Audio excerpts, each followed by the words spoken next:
Now, Jen mentioned a number of the issues, the sticking points, but we wanted to get further detail and analysis into that, including the ranging business impacts if WestJet does have a work stoppage. For that, we turn to Nisha Patel, who's joining me in studio. Nisha, really good to see you. As I mentioned, Jen mentioned some of the issues, but there are some really important sticking points.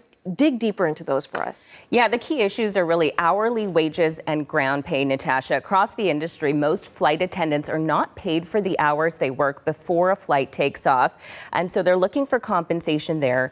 And for WestJet flight attendants, the current contract was negotiated during the pandemic, and so we know that there was a huge jump in inflation during that time. Wages fell behind. And WestJet CEO said earlier this week that there is a lot of catch-up to be done. He acknowledged that. We do have some new details about the potential offer. CBC News obtained a memo to staff sent yesterday by WestJet's vice president. WestJet says it has offered a cumulative wage bump of 36% over 4 years, and it would establish an hourly rate of pay for everything. So that would kind of deal with the ground pay issue.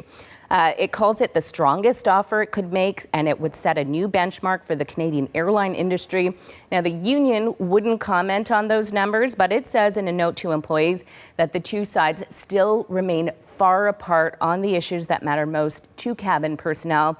And they posted this message on social media. Have a listen. 18 years at WestJet, this has been one of the greatest careers I've ever had. Over the last 18 years, I've seen a lot change at WestJet.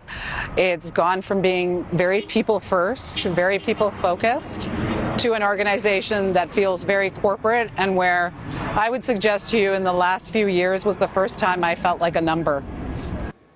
So the language is starting to get a little bit more tense than what we saw earlier this week, Natasha, as sort of the hours tick down to this deadline.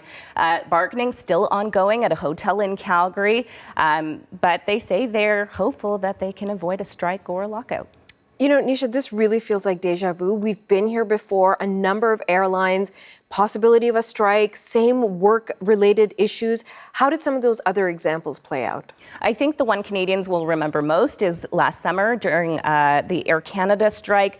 In August, those talks went right down to the wire. 10,000 flight attendants walked off the job to the picket lines, and fewer than 12 hours later, Ottawa intervened.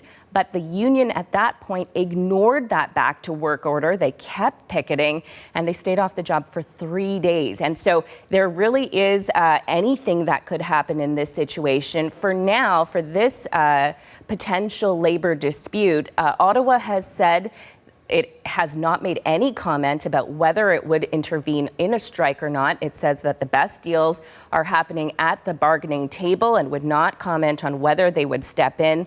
For Air Canada, that last strike cost the airline $430 million in revenue. So there are a lot of costs for the airline as they ground the planes, as they lose the business.